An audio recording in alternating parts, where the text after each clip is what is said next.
estuve controlando la concurrencia de los alumnos que vieron la clase pasada, y bueno, cuando terminó la clase nos quedamos con algunos alumnos que tenían determinados y algunos problemas, así que la facultad, he visto que nos avisaron que admitió una serie de alumnos más para las comisiones especiales, así que yo estoy esperando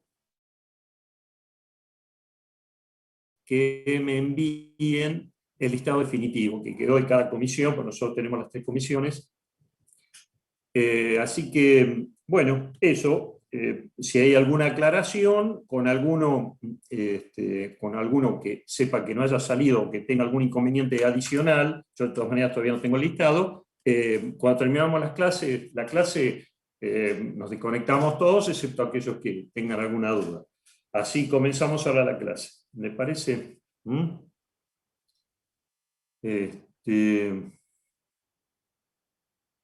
Bueno, les quedó claro entonces.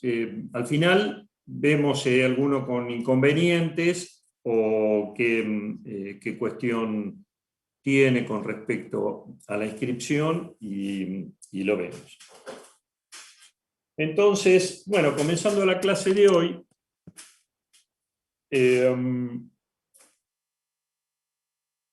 repasando la primera clase que tuvimos, nosotros estuvimos analizando el hecho imponible, el impuesto a las ganancias.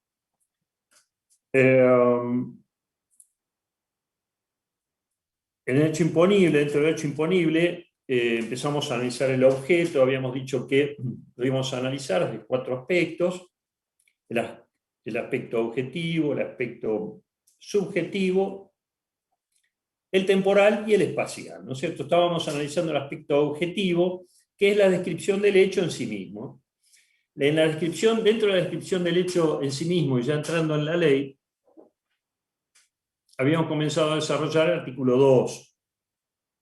Artículo 2, inciso primero, inciso 2, que son los más relevantes. Repasando un poquito, recuerden que para el inciso 2.1, hablaba de las personas físicas y sucesiones indivisas, aplicaba la teoría de la fuente, donde hablaba de los rendimientos, rentas sobre enriquecimientos, susceptibles de ¿qué? De una periodicidad, una permanencia y una habilitación para que conforme esa teoría de la fuente. Todos aquellos imponibles, aquellos hechos, no imponibles, sino hablemos de aquellos hechos económicos que reúnan estos requisitos, estaban incluidos dentro del impuesto a las ganancias. Después analizamos, ya al final de la clase, el artículo 2, inciso segundo, donde estuvimos estudiando y viendo la teoría del balance, que decíamos que para las empresas la característica que tiene, ¿cuál es? Que tiene en cuenta el sujeto que obtiene la renta, independientemente del tipo de renta. Todas las rentas que obtenga la empresa van a estar dentro del objeto, porque aplica la teoría de la empresa, que es el 2.2. Recuerden que también analizamos aquel caso en que se plantea cuando hay una sociedad de profesionales, que la ley no lo considera como sujeto de empresa, a no ser que complemente con alguna actividad comercial.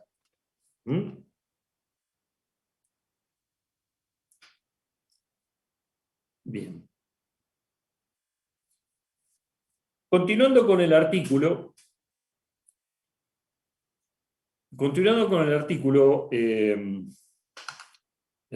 2. Profe, disculpe, antes de que empiece la clase, quería hacer una consulta. Más que nada cuando usted dijo que la AFIP, la clase pasada dijo que la AFIP te pide información de contenido patrimonial y económico para hacer una declaración jurada. Ahí es mi duda, porque yo tenía entendido que el contenido patrimonial va en bienes personales, ¿no? Más que nada cuando se trata del impuesto a las ganancias. Bueno, la pregunta va entonces para todos. Antes de continuar con el artículo, impuesto a los bienes personales es otro impuesto, que es un impuesto patrimonial. Nosotros acá estamos desarrollando el impuesto a las ganancias. El impuesto a las ganancias se aplica sobre las rentas, sobre los enriquecimientos, rentas o beneficios que obtenga un contribuyente. Y sobre eso se va a determinar el impuesto. Y va a dar el pago, la obligación tributaria. Ahora, ¿qué es lo que pasa? Conjuntamente con la presentación de la declaración jurada de impuesto a las ganancias, se presenta información patrimonial y que se define y se determina también de acuerdo a las normas que establece el impuesto a las ganancias. No tiene que ver con el impuesto a los bienes personales. El impuesto a los bienes personales se determina de otra forma, tiene otras normas de evaluación, etc. En el impuesto a las ganancias solo se complementa a los efectos informativos de la situación patrimonial del contribuyente que ustedes están presentando la declaración jurada. ¿Te quedó en claro? Bueno, profe, yo pasa que no logré entender cuál es el contenido, cuál es esa información de contenido patrimonial y cuál es esa información de contenido económico. ¿Cómo? Cuando usted dijo que la AFIP requería información de tipo de contenido, información de contenido patrimonial y económico, o sea, yo no logro entender entonces la diferencia en qué es lo que es contenido patrimonial y lo que es contenido económico. A ver, no te entiendo la pregunta, porque en definitiva nosotros en el impuesto a las ganancias lo que estamos dando es información patrimonial. Amén de una determinación que hacemos del impuesto a las ganancias. Adicionalmente damos información patrimonial. ¿Cuál es tu pregunta? Claro, porque yo decía, ¿cuál es entonces la diferencia que hay entre lo que es, cuál sería la información, ejemplos, ¿no? De información de contenido patrimonial e información de contenido económico.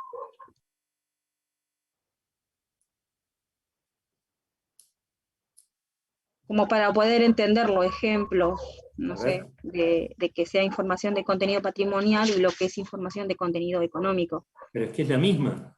Contenido patrimonial, contenido económico, la misma. Sí, cuando usted dijo eso, por eso me quedó la duda. No, igual está todo bien. Por ejemplo, el contribuyente informa,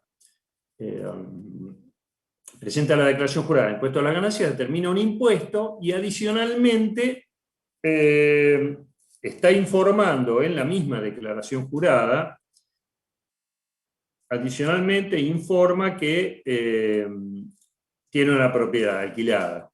¿Está bien? Esa propiedad alquilada, ¿qué es lo que devenga? Devenga una renta por primera categoría, que es la que, en definitiva, determina el impuesto, que es la renta. Pero adicionalmente está informando, debe informar, que tiene un inmueble adquirido en una determinada fecha con un determinado valor, que es lo que establece la ley. ¿Entendés? Bueno, pero entonces cuando usted dice información de contenido patrimonial, ¿se refería a los alquileres o algo así? No. La información de contenido patrimonial es la totalidad de los bienes que tiene el contribuyente al 31 de diciembre de cada año. Es una foto que se debe sacar al 31 de diciembre de cada contribuyente, cuando presenta la declaración jurada. ¿Entendés? Claro, yo lo entiendo como si tiene, no sé, propiedades, Sí. dinero en el banco, si tiene autos, o sea, Sí. Son los bienes patrimoniales, lo que nosotros vemos en contabilidad como bienes patrimoniales. Sí. Eso sería lo que hay que informar. exactamente es lo que se informa Si al tenés 31 de 2 casas, un departamento en o Mar del nada, Plata o o nada, nada. o una O cuenta, tenés, claro, solo una la... cuenta de ahorro, una cuenta corriente o nada. ¿Mm? ¿Se entiende o no? Sí, sí. ¿Está bien? ¿Está claro? Sí, sí.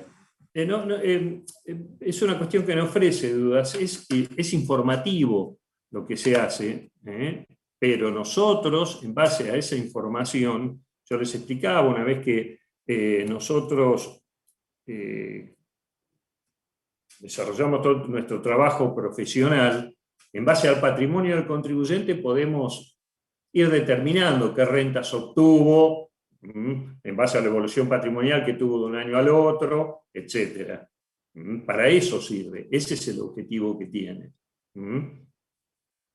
Independiente del impuesto a los bienes personales. El impuesto a los bienes personales tiene una forma de determinación y de evaluación. ¿Está claro?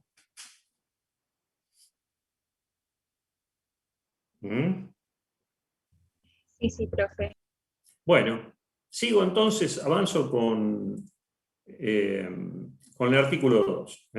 ¿Les parece? ¿Alguna otra duda o pregunta de lo visto en la clase pasada? Así voy a avanzar.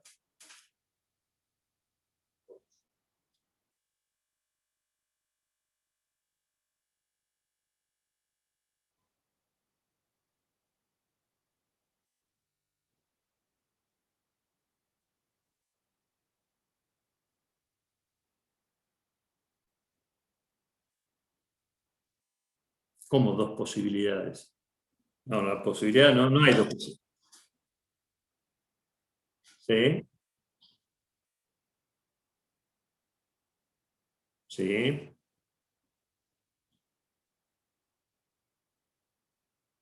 Una sociedad de hecho, ¿sí? Sí. Claro, por ejemplo. Sí, sí. Una sociedad de hecho, entonces la sociedad de hecho determina su resultado, no el impuesto, determina el resultado y reparte el resultado a cada socio. ¿Está bien? Bueno, sigo entonces. El artículo 2, inciso primero, hablábamos entonces de teoría de la fuente, el 2.2, teoría del balance. El artículo 2, inciso 3, menciona los resultados provenientes de la enajenación de bienes muebles amortizables, cualquiera sea el sujeto que las obtenga. Ahora estos tres incisos vamos a hablar de enajenación. El inciso primero y el segundo, si lo leen, habla de rendimientos, rentas o enriquecimientos. El inciso 3, 4 y 5 del artículo 2 habla de enajenación. Enajenación asimilable a venta. Indica el artículo 3 que se considera enajenación, es venta, permuta, cambio, expropiación, aporte a sociedades. En general, todo lo que es disposición de bienes es asimilable a enajenación, ¿no? Entonces le decía que el artículo 2, inciso tercero, menciona los resultados provenientes de la enajenación de bienes muebles amortizables, cualquiera sea el sujeto que las obtenga. Muy bien.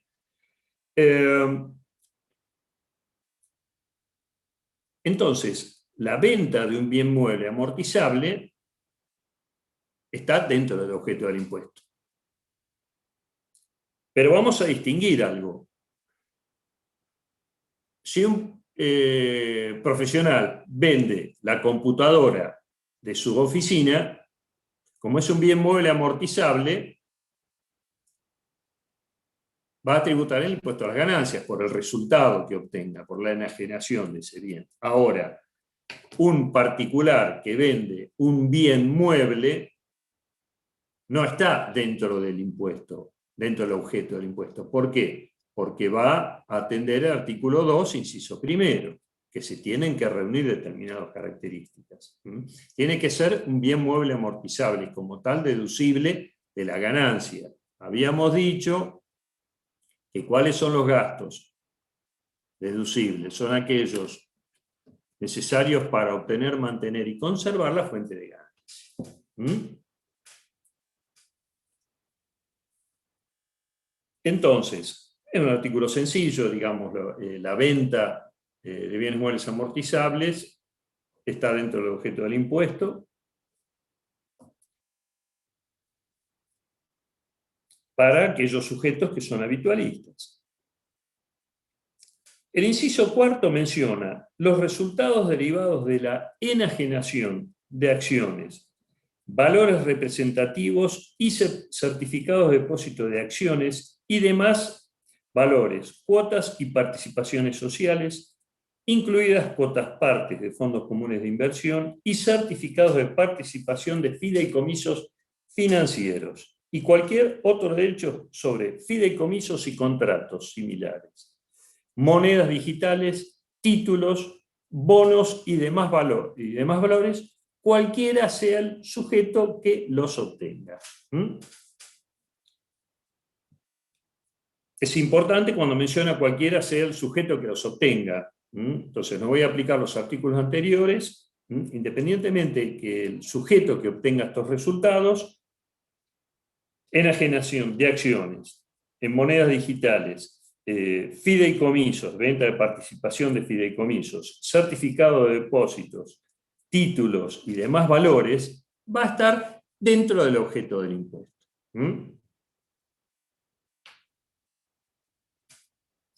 Por ejemplo, Profe, sí. disculpe una pregunta. ¿Qué quiere decir no habitualista? Recién lo mencionó. O habitualista. Habitualista o no habitualista, claro. Un no habitualista, por ejemplo, un profesional, un médico que vende su auto particular. ¿Es habitualista? No.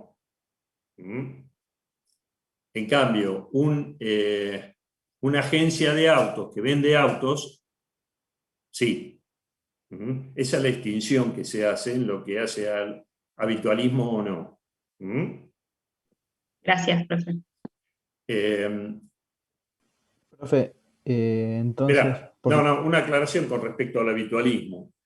En el caso de los sujetos empresa, como habíamos visto, no es necesario que sea habitualista para que esté dentro del objeto. Es necesario que el sujeto que obtiene la renta sea sujeto empresa. Entonces, sea habitualista o no sea habitualista no tiene importancia. ¿Por qué? Porque el sujeto es la renta. Por eso tiene importancia el habitualismo que me estaba preguntando. ¿Sí? Gracias, profe. Sí, me preguntaban.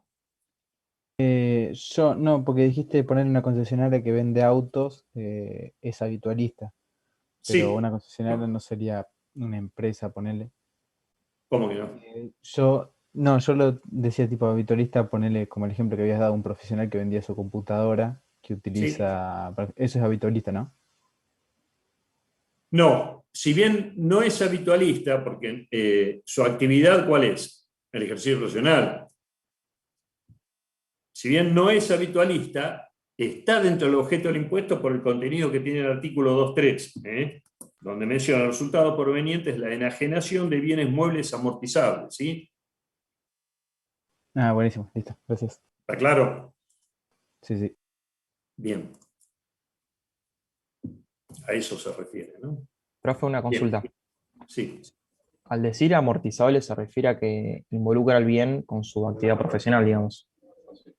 Involucra al bien con... Exactamente. O sea, a eso se refiere amortizable. Es claro, porque nosotros ahora cuando vayamos avanzando, ¿con qué nos vamos a encontrar? ¿Cuáles son las deducciones que tiene un profesional? Por ejemplo, contador, ¿no? ¿Obtiene rentas de qué? De honorarios. Perfecto. ¿Qué deducciones tiene a los efectos de determinar el resultado para llegar al impuesto a las ganancias? ¿Cuáles son las deducciones que tiene? Bueno, tiene deducciones. Papelería,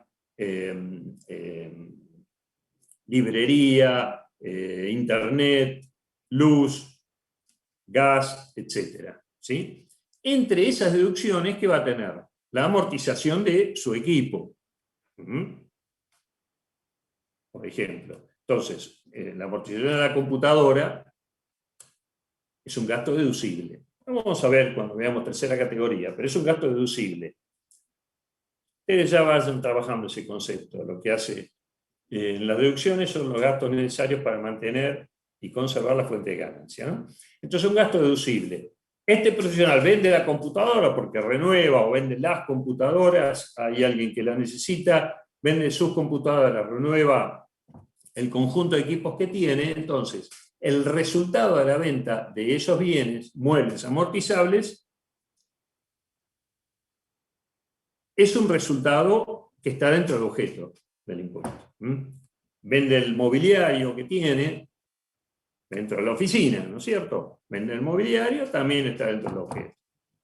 ¿Por qué? Porque utilizó las amortizaciones a los efectos de la deducción de la renta que obtiene.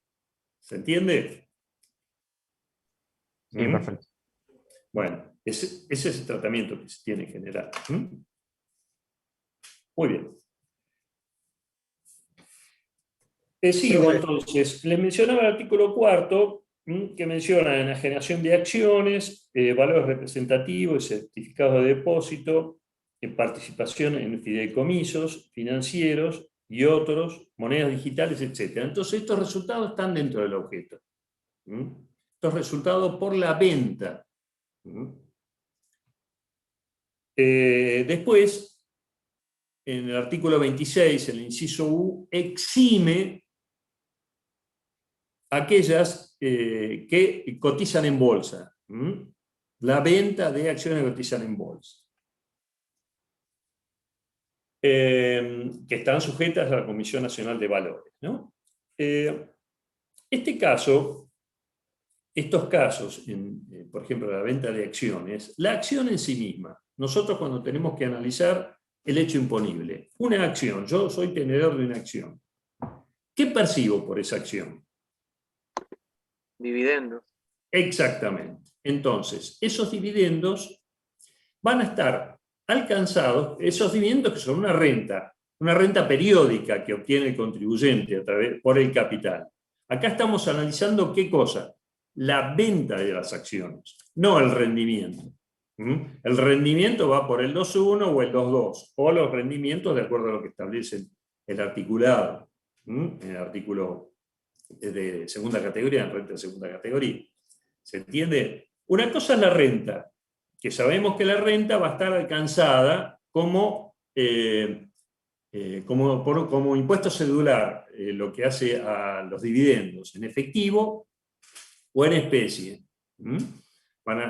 Está alcanzado por impuesto cedular. Ahora, nosotros lo que estamos analizando es la enajenación de esas acciones. En la medida que sean acciones que coticen en bolsa, va a estar exenta. Pero el resultado en sí, que es lo que me interesa, que hoy tenemos que conocer, el resultado en sí está dentro del objeto del impuesto a las ganancias, de la venta de ese capital, de esas acciones. Muy bien. Y por último, tenemos los resultados, que es el inciso quinto del artículo 2, los resultados derivados de la enajenación de inmuebles y de la transferencia de derechos sobre inmuebles, cualquiera sea el sujeto que las obtenga. Bueno, este artículo es muy interesante porque es un agregado a la ley y es un elemento que ustedes tienen que tener en cuenta porque estos inmuebles pasaron a estar grabados. La venta, estos últimos 3 artículos hablamos de la venta de determinados bienes. Acá estamos hablando de la venta de los inmuebles. ¿Qué inmuebles? ¿Todos los inmuebles van a estar alcanzados por el impuesto a las ganancias? No. Son los inmuebles adquiridos a partir del 1 de enero del 2018.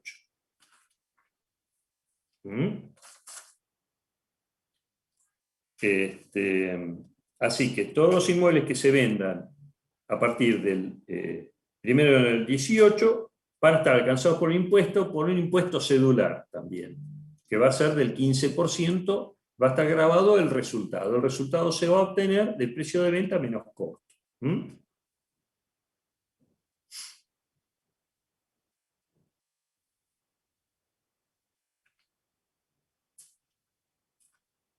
¿Ok? Sí, profe. Entonces, 2.1, 2.2. Enriquecimientos, rentas, beneficios, sujeto fuente. El 2.2, sujeto empresa. 2.3, bienes amortizables.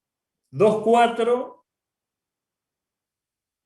perdón, bienes amortizables, ventas, enajenación de bienes amortizables. 2.4, venta de acciones, títulos, activos fideicomisos, participación en fideicomisos, monedas digitales. Y 2.5 también venta de ¿qué? Inmuebles y derechos sobre inmuebles. ¿Mm? Estos dos últimos son cedulares, como les mencionaba. Muy bien.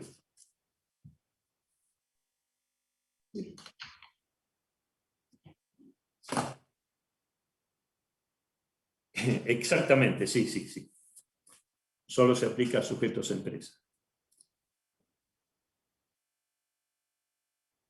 Esperen, de paso, gracias a tu pregunta, voy a hacer una aclaración. Los impuestos vienen cambiando, se vienen ayornando y acomodando a distintas situaciones. Así que nosotros estamos aprendiendo conceptualmente hoy cómo funciona. Mañana pueden cambiar algunos conceptos. Un poco en virtud de lo que me dijiste. El impuesto cedular hoy se aplica exclusivamente sobre las personas humanas y sucesiones indivisas. No obstante, mañana puede ser distinto. ¿Por qué? Porque está entrando al Congreso un proyecto en el cual para las empresas que sabíamos y habíamos estudiado, o por lo menos que lo que vimos en la clase pasada, cómo era para las empresas. Era un impuesto directo y proporcional, ¿no es cierto?, con un porcentaje que se aplicaba, que hoy es del 30%. Profe, Bueno, entra un disculpe. proyecto... Disculpe que le interrumpa, hay una compañera dice que no sé si tiene que autorizarle. Ahí le admito, Ezequiel Pérez. ¿Está? Bien, creo que no tengo nadie afuera. Les mencionaba que entró al Congreso un proyecto en el cual para las empresas, no nos vamos a embarullar con esto, todavía tiene que salir, tienen que aprobar, bla, bla, bla, no, pero para que entiendan del por qué, al haberme preguntado una determinada cuestión, que es variable, no es tan fijo como era hace años, es variable, entonces el proyecto que entra al Congreso lo hace a mayor renta, mayor porcentaje de aplicación de impuestos. Como es el impuesto a los ingresos brutos, por ejemplo, que va en base a los ingresos. En fin, comentario, es un comentario aparte. Bueno, me quería preguntar, sí.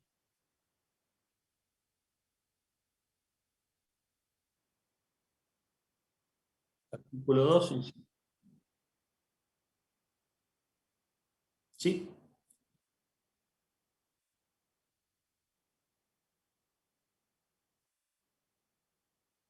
¿El resultado por la venta? ¿De venta de las acciones? No. Bien, va por el general en el caso que estuvieran grabadas.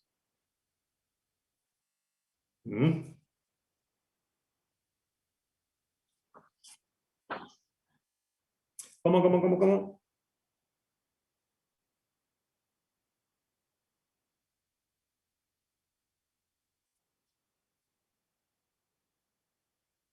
La venta de acciones, en la medida que coticen en bolsa, van a estar exentas. Acciones reguladas por la Comisión Nacional de Valores.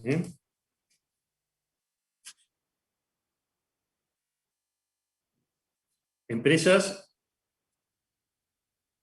Correcto.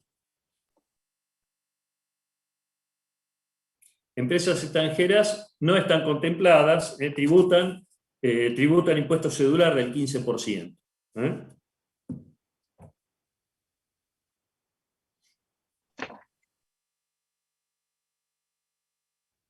Están exentas. Están exentas. Si están grabadas, también van por el cedular. Muy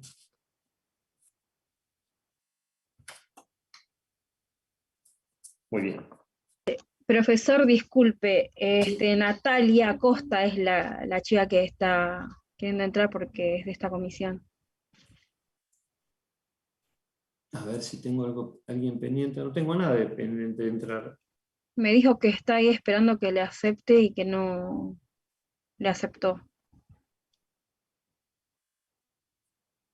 A ver.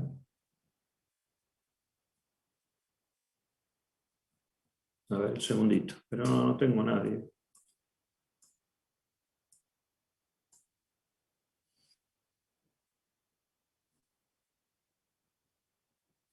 A ver. Si puedo ver por otro lado. Antes.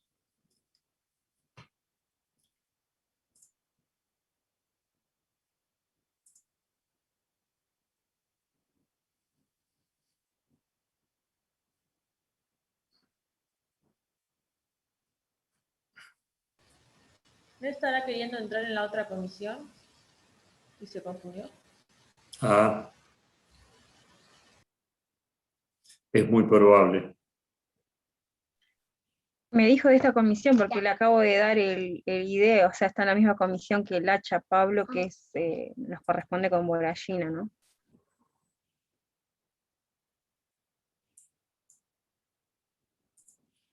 No, pero no tengo a nadie, no me sale a nadie pendiente.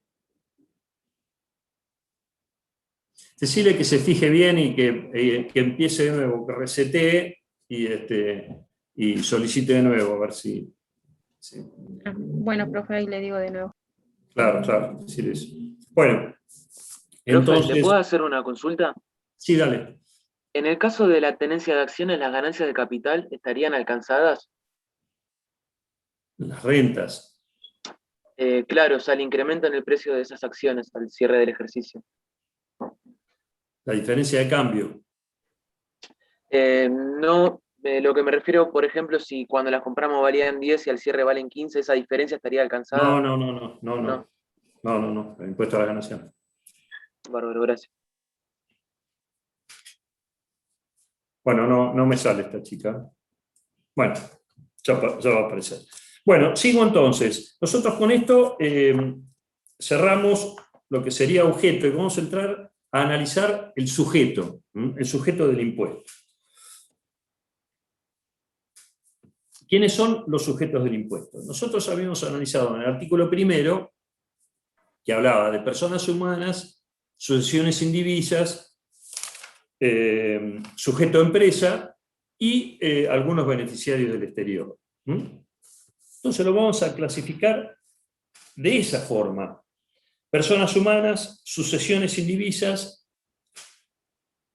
personas jurídicas y demás sujetos indicados en la ley y beneficiarios del exterior. Vamos a tener esos 4 sujetos. Persona humana, sucesión indivisa, sujeto a empresa y beneficiario del exterior.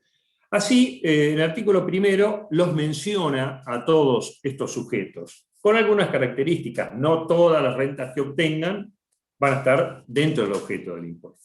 Nosotros ahora vamos a analizar un poquito sujetos. ¿Quiénes son los sujetos de este impuesto? Ahí hay alguien en sala de espera. A ver.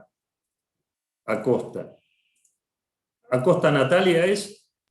Sí, profe, es Acosta Natalia. Ahí está, ahí la admití. Se ve que había ido a otra comisión. Me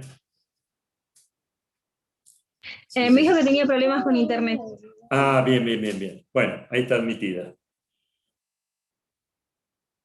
Profe, ¿puede ser una pregunta más respecto al inciso 5? Al inciso 5, sí.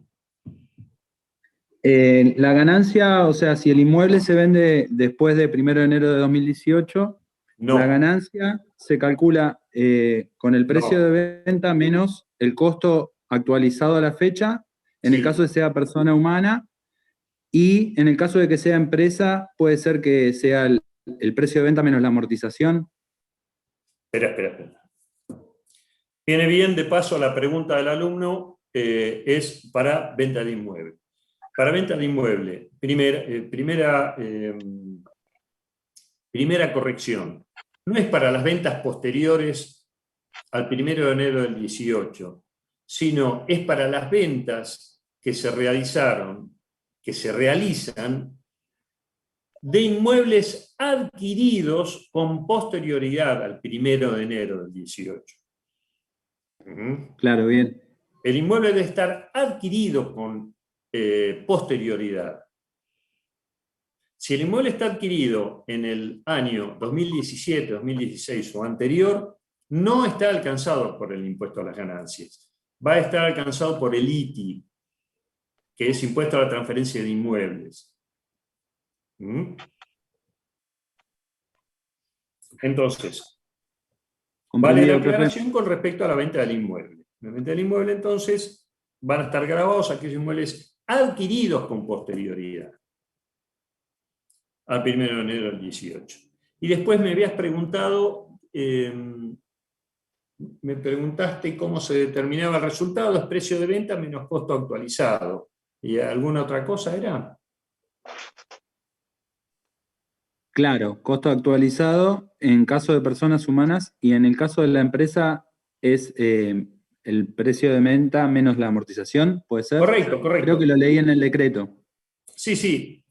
No, menos la amortización no. Es el precio de venta menos el valor residual.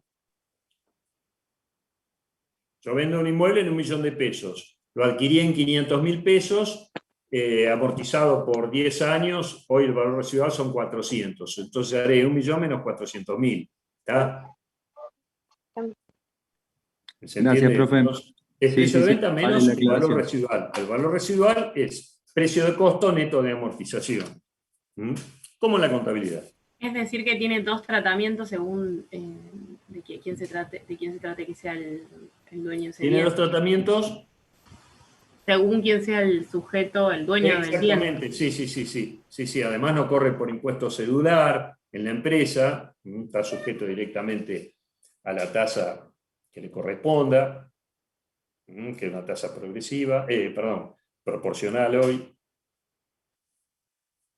Son determinaciones distintas. ¿Por qué? Porque a la empresa la voy a evaluar como sujeto de empresa. Tengo que ir al artículo 2, inciso segundo. Es sujeto de empresa, entonces todas las rentas que obtenga, sea inmuebles, bienes muebles, bienes de cambio, etcétera, van a estar contenidas dentro del objeto. No distingo el tipo de operación o el hecho económico, sino ya como sujeto en sí mismo va a está alcanzado. Bueno, sigo.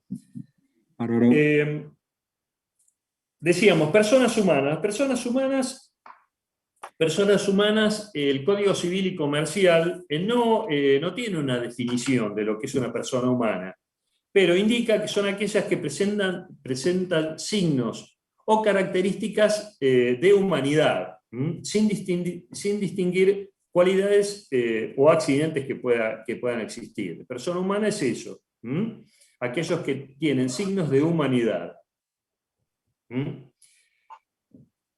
y que son sujetos de contraer derechos y deberes jurídicos y obligaciones. A la persona jurídica la define también el Código Civil y Comercial en contraposición a la persona humana e indica que son todos aquellos entes susceptibles de adquirir derechos y contraer obligaciones que no sean personas humanas. ¿Entienden? Así es una definición para analizar qué es una persona humana, qué es una persona jurídica, ¿no? Es teórico esto. Las personas humanas ya vimos en el artículo 2, artículo primero y artículo 2, cómo definen y cómo determinan los impuestos.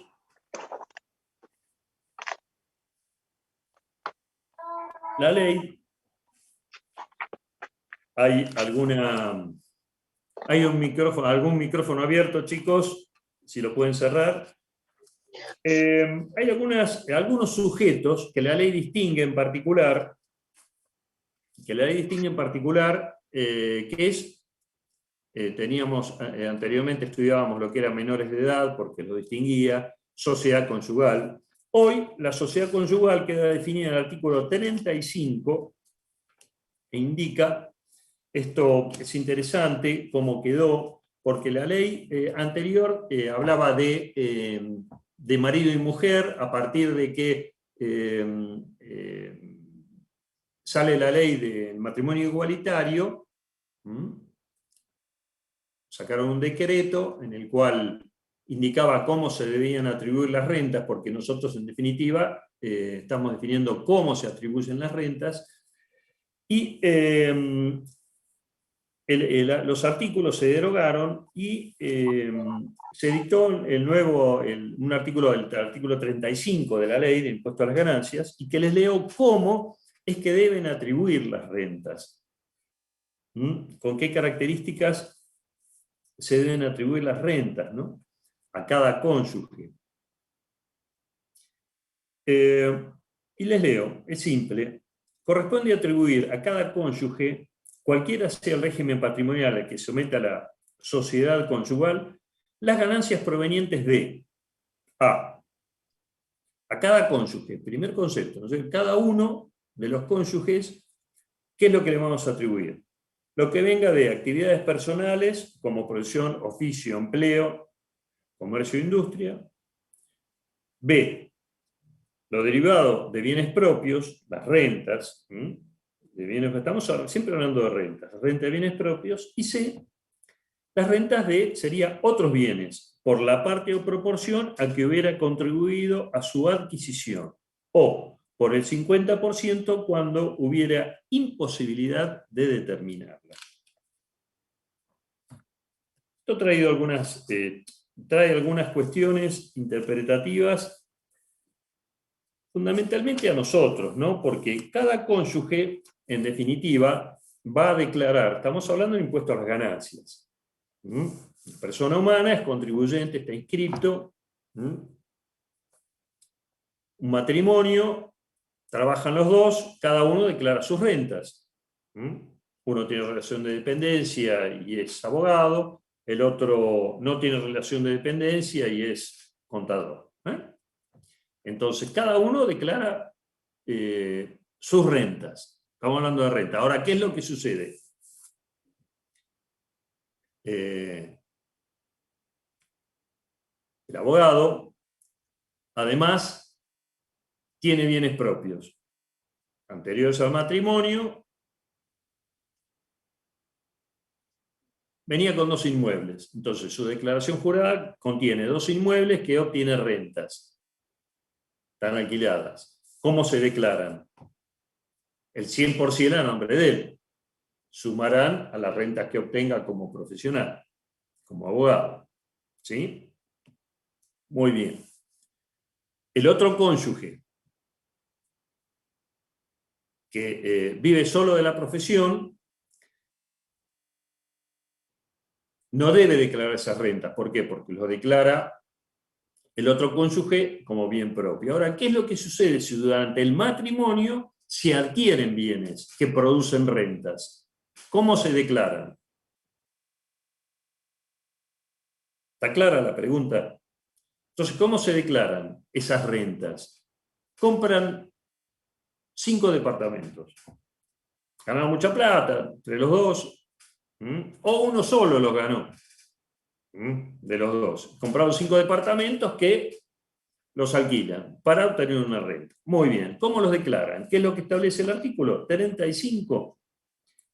En el último punto indica otros bienes, por la parte o proporción en que hubiera contribuido a su adquisición.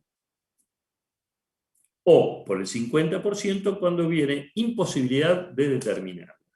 ¿Mm? Entonces, nosotros aquí debemos analizar el aspecto económico independiente del aspecto jurídico. ¿Mm? Porque si un bien está a nombre de dos personas, de la sociedad conyugal, del matrimonio, la sociedad conyugal adquirió 1 o 5 inmuebles, pero trabaja uno solo. Al ser una sociedad conyugal, son bienes que están al 50%. ¿Está bien? No habiendo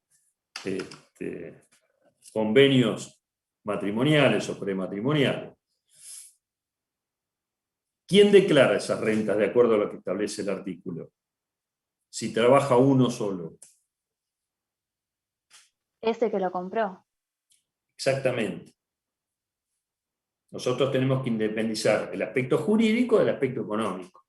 ¿Mm?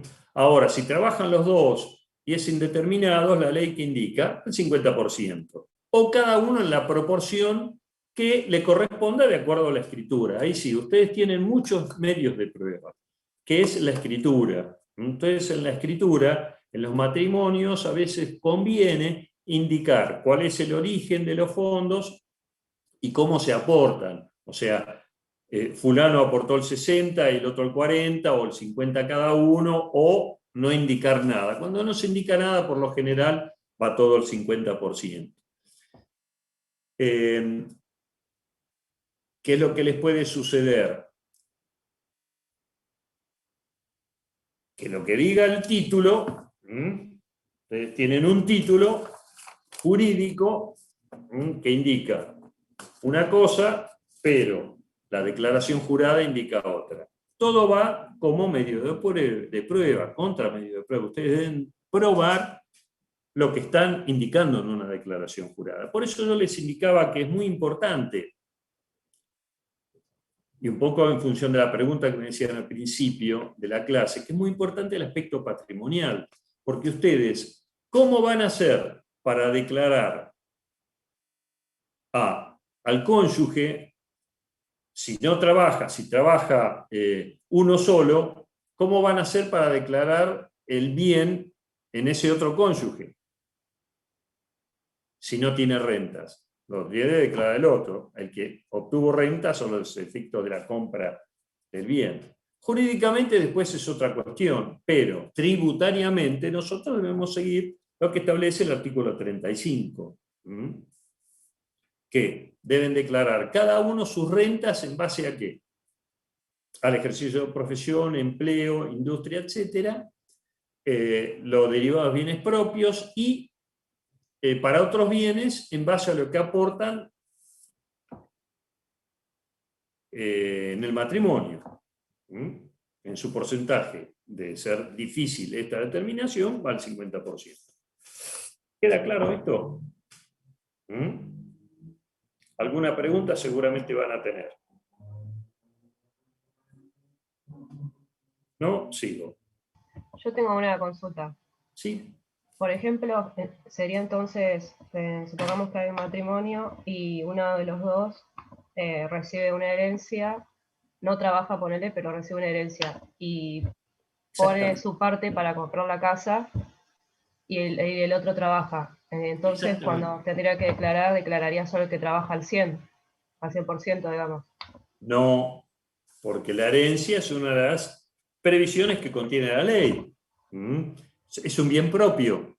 Cuando percibe una herencia es un bien propio. Entonces, fíjate que la ley, aquí cuando mencionamos el artículo 35, el inciso B habla de bien propio. ¿Entendés? Entonces declara ella. Claro, por la parte que aportó, digamos. Claro, porque tiene su justificación. Por eso es muy importante la declaración patrimonial que se hace para el impuesto a la ganancia.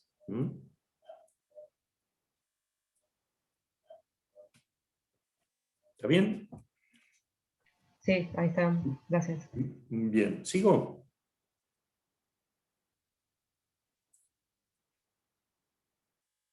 Bueno, entonces mencionamos, recién vimos a los sujetos como personas humanas, el caso de la sociedad conyugal. Para el caso de los menores no hay problema, porque antes lo distinguía, dependía cómo declaraba, si le correspondía al menor o no, no se embarullen. Hoy el menor es sujeto de impuesto. Hay un responsable, porque la ley lo considera a partir de 18 años, entonces hay un sujeto responsable, que son los padres, o en el caso de que tenga tutores, el tutor, por la presentación de la declaración jurada. Pero el sujeto, desde la concepción, es el menor. Muy bien. Vamos a analizar un poquito sucesiones indivisas, que es el artículo que sigue al 35, que tiene su forma de determinar la renta. Estamos aquí no definiendo la renta en sí misma, sino estamos definiendo a los sujetos, y dentro de los sujetos, cómo atribuyen esas rentas. Esas rentas que obtienen, que se dan algunas características particulares, como la sociedad conyugal, como las sucesiones indivisas. Primero les voy a leer los dos artículos, que es el artículo 36 y el artículo 37, son simples, y después vamos a hacer un esquemita para que lo entiendan.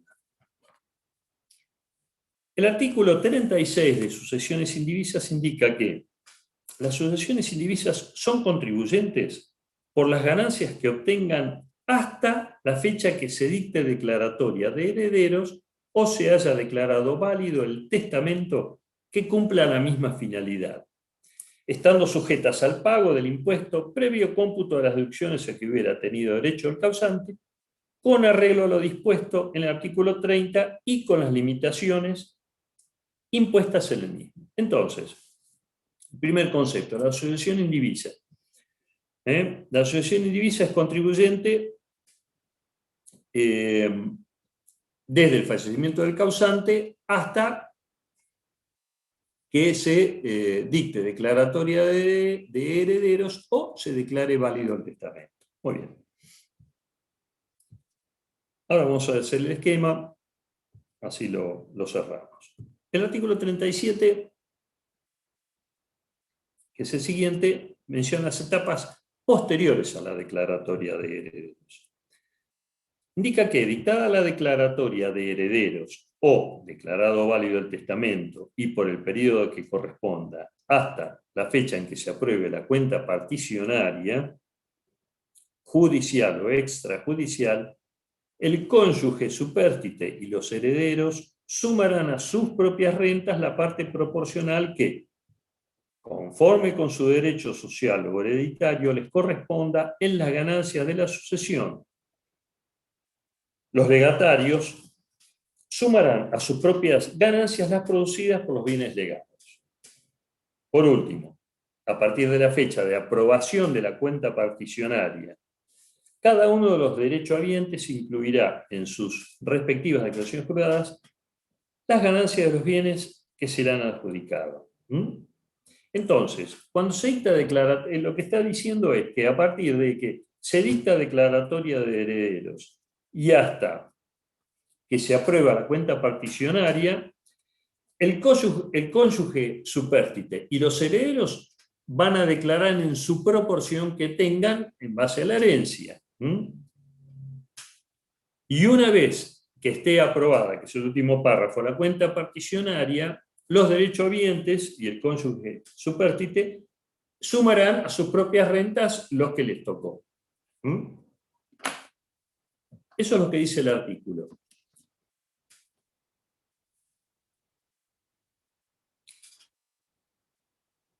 La sucesión indivisa. ¿Qué es la sucesión indivisa? La sucesión indivisa no es ni una persona física, porque fallece el causante, ni una persona jurídica. ¿Mm? La sucesión indivisa es una sucesión indivisa, que nace cuando fallece el causante y desaparece cuando se dicta declaratoria de herederos o se declara válido el testamento. ¿Mm?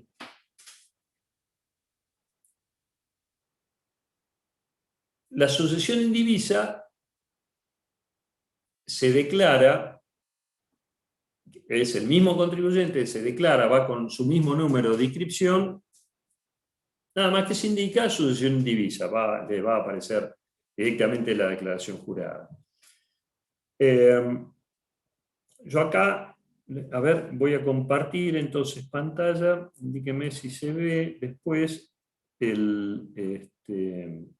un esquemita que les hice.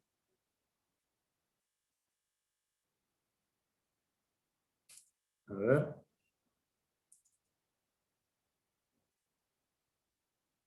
Compartir. Muy bien. ¿Ven aquí el esquema? Sí, profe, se ve. Y se ve. ¿Se ve bien? ¿Se ve bien? Bueno. Aquí les hice el esquemita, entonces.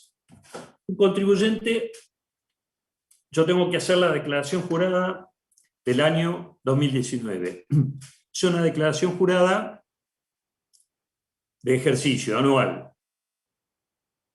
Esta declaración jurada, la del 2019, de este contribuyente, se va a presentar en junio del 2020. ¿Mm?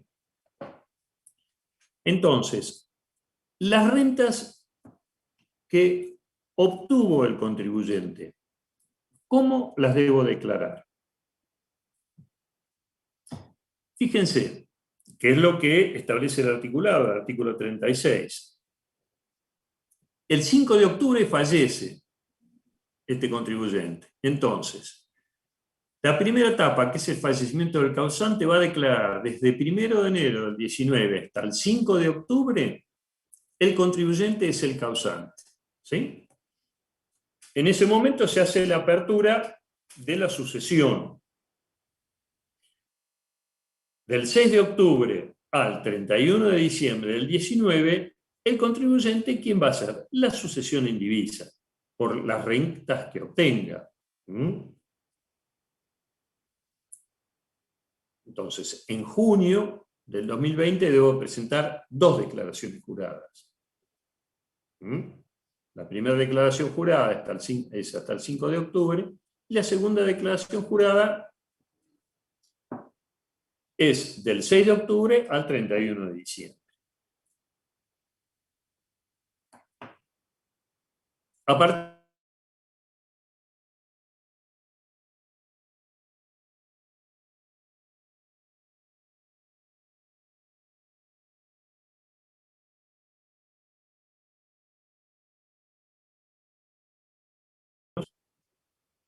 el contribuyente es la sucesión. Entonces, ahora tengo que hacer la nueva declaración jurada. La nueva declaración jurada, que va a ser la del 2020. Entonces, se dictó declaratoria de herederos el 8 de junio del 2020. Entonces, entre el 1 de enero del 2020 y el 8 de junio, el contribuyente va a hacer la sucesión indivisa. ¿Se entiende? Y del 9 del 6 del 2020 al 31 de 2020, el cónyuge supérstite y los herederos serán los contribuyentes en la parte proporcional. La parte proporcional que les toca en el acervo hereditario.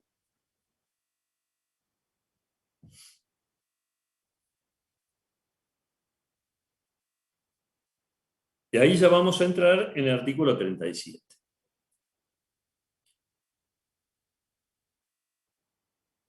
La última etapa es la aprobación de la cuenta particionaria, que es a partir del el 31 del 7 del 21 se aprueba la cuenta particionaria. Entonces, a partir del 4 del 7 del 21 será el contribuyente cada uno de los derechohabientes por los bienes que se le asignó a cada uno.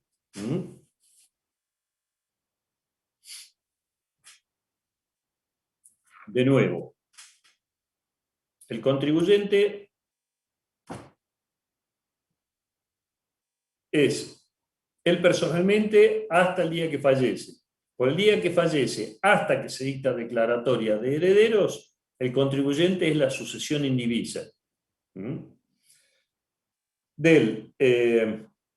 A partir de la declaratoria de herederos y hasta la aprobación de la cuenta particionaria, el contribuyente van a ser cada heredero y el cónyuge en la parte proporcional. La parte proporcional al acervo hereditario. Y a partir de la aprobación de la cuenta particionaria, es cada bien que se le asigna individualmente.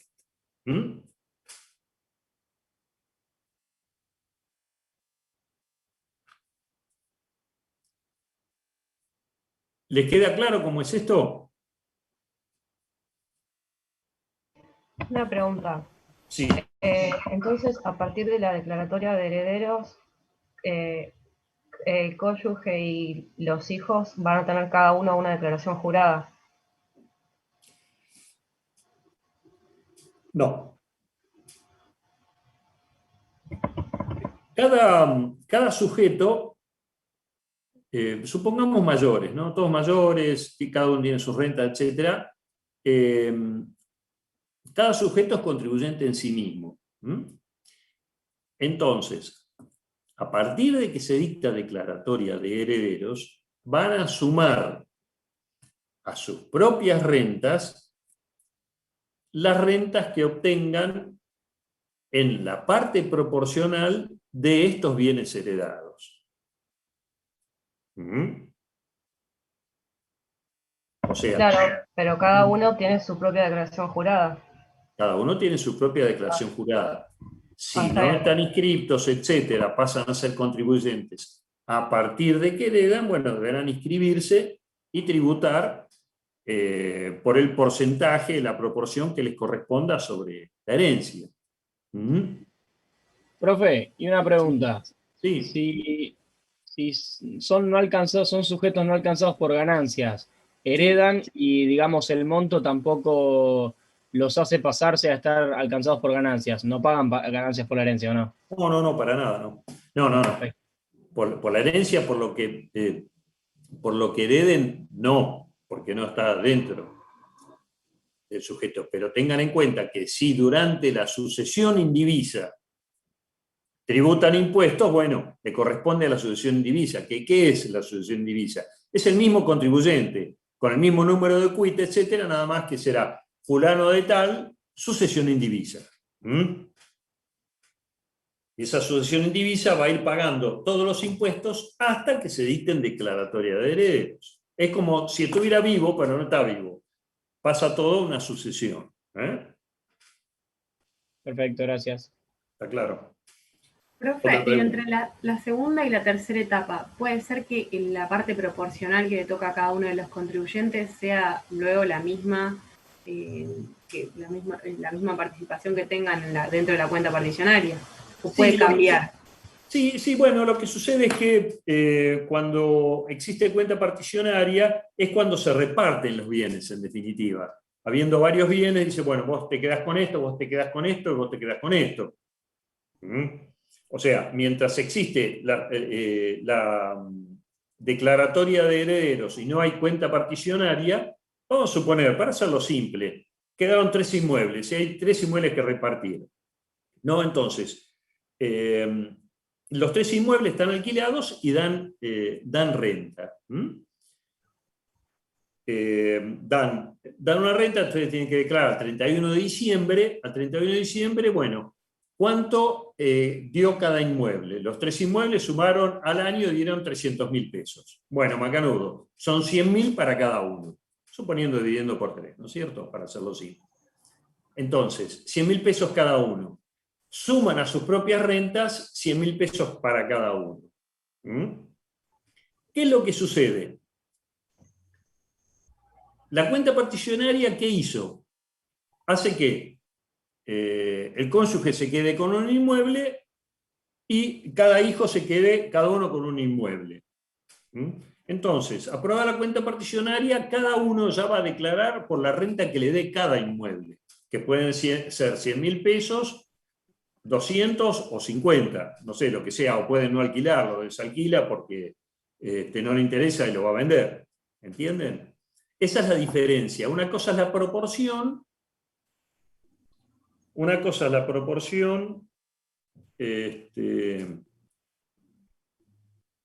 que tengan sobre el acervo hereditario, y otra cosa ya cuando se apruebe la cuenta particionaria, que en definitiva es el reparto de los bienes. Cada uno declara, suma en definitiva esos bienes al resto de los bienes que tiene el contribuyente, y así engloba su declaración jurada de ganancia.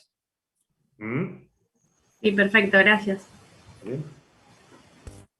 Profe, una pregunta. Yo no entendí qué es lo que ocurre con el cónyuge en la segunda etapa.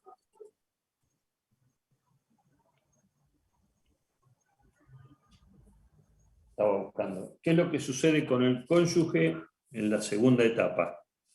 A ver. A ver cuál es la pregunta. Porque aquí nosotros estamos determinando las rentas del causante, cómo las declara. Bueno. O sea, tanto el cónyuge como los herederos van a contribuir la parte proporcional. Exactamente. Una vez que se dictó declaratoria de herederos. Va la sucesión indivisa. Los bienes van por la sucesión indivisa. Y va a ser contribuyente, va a venir pagando como venía pagando esa sucesión, ese contribuyente que va a ser sucesión. A partir de que se dicta declaratoria de herederos, ya van a tener las rentas que devengan esos bienes que dejó en sucesión en forma proporcional. Y va a declarar el cónyuge y los hijos, en el caso que los hubiera, en su proporción. Bárbaro, gracias. ¿Ok? Sí. Bueno, voy a sacar. Está compartiendo. Dejar de compartir. Profe, le hago una consulta. O sea, porque en la práctica, ¿cuánto tiempo lleva la declaración hasta que sale? Todo esto es, o sea, no sé si usted ha tenido algún caso, pero sí. ¿puede llegar a estar años, por ejemplo, en la sucesión? Sí, muchos años. Tributando la sucesión. Y si tuviera que pagar ganancias, en ese caso, ¿quién es el que paga? ¿De dónde sale? Bueno, bien, está bien la pregunta. La sucesión indivisa en sí misma es contribuyente y a la sucesión indivisa ya son todas cuestiones legales, ¿no es cierto? A la sucesión indivisa se designa un administrador. Ese administrador va a ser el responsable de presentar la declaración jurada. Entonces el administrador es el responsable, es un responsable sustituto, y es el responsable de presentar la declaración jurada, y adicionalmente tengan en cuenta que pueden, como hay muchos bienes en sucesión, etcétera, y se pagan por ahí impuestos caros, la misma administración de la sucesión debe hacerse de los fondos necesarios, ya sea vendiendo bienes. Entonces, hay sucesiones que son muy importantes. Entonces, esas sucesiones que son muy importantes, de alguna forma se tiene que nutrir. Se nutre de rentas, de distintas cosas. Entonces, esas rentas irán para el pago de esos impuestos. Hasta tanto se dicte declaratoria de herederos o se declare válido el testamento. Claro, es como que se va disminuyendo de lo que está en la herencia, digamos. No. Lo que entra como acervo hereditario va todo en sucesión hasta que se dicta declaratoria de herederos. Está bien.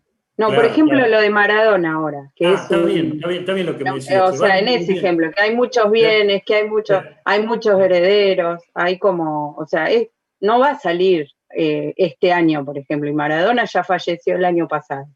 Sí. Entonces, es eso, digamos, por decir un caso complejo. Digamos. Bueno, es un caso complejo, pero es un caso útil, ¿no es cierto? Fallece, entonces, no me acuerdo qué día fue, pero fue creo que en noviembre. Noviembre, creo. ¿Cierto? Sí. Bueno, entonces, él personalmente tiene que presentar una declaración jurada. La declaración jurada de él hasta que estuvo vivo, él como contribuyente, y a partir de ese momento hasta el 30 de noviembre al 31 de diciembre debe presentar otra declaración jurada por la sucesión indivisa, por las rentas Bien. que obtuvo esa sucesión indivisa, hasta que Perfecto. se dicte declaratoria de herederos. Ah, bien. Hasta que se dicta declaratoria de herederos, que van a tener una complejidad Sí. interesante, ¿no? Bueno, pero Sí. esto existe, es real, no es patrimonio del Diego solo. Claro, claro. Sí, es verdad. Claro. Existe, hay sucesiones importantes. Entonces, ¿qué es lo que sucede? El administrador de esa sucesión debe ir pagando los impuestos con lo que haya, con las rentas que se obtengan de los bienes que están dentro de la sucesión, o vendiendo algunos bienes hasta que se dicta declaratoria de herederos, ¿no? Entonces, una vez que se dicta declaratoria de herederos, cada heredero va a sumar a su propia renta, Claro. a las que ya obtiene por sí, la Los bienes que proporción, heredó. la proporción de esos bienes que devengan renta, ¿no? Claro, está bien. ¿Está claro? Bien. Sí, sí, Bien. sí. Bueno, y Gracias. así se conforma. ¿Qué otra pregunta? ¿La proporción, profe, figura en algún lado? Es decir, el 50% del cónyuge y el resto a los hijos. Sí, está en el código. No es tributario, digamos, el Código Civil en sus porcentajes que tenga Código Civil y Comercial, los porcentajes que le corresponda a cada heredero, esa es la proporción que le corresponde, que van. Por lo general es el 50% la esposa y el 50% se reparte con los hijos, ¿no es cierto? Bárbaro, gracias, sí, tenía entendido eso. Esa es la proporción que existe.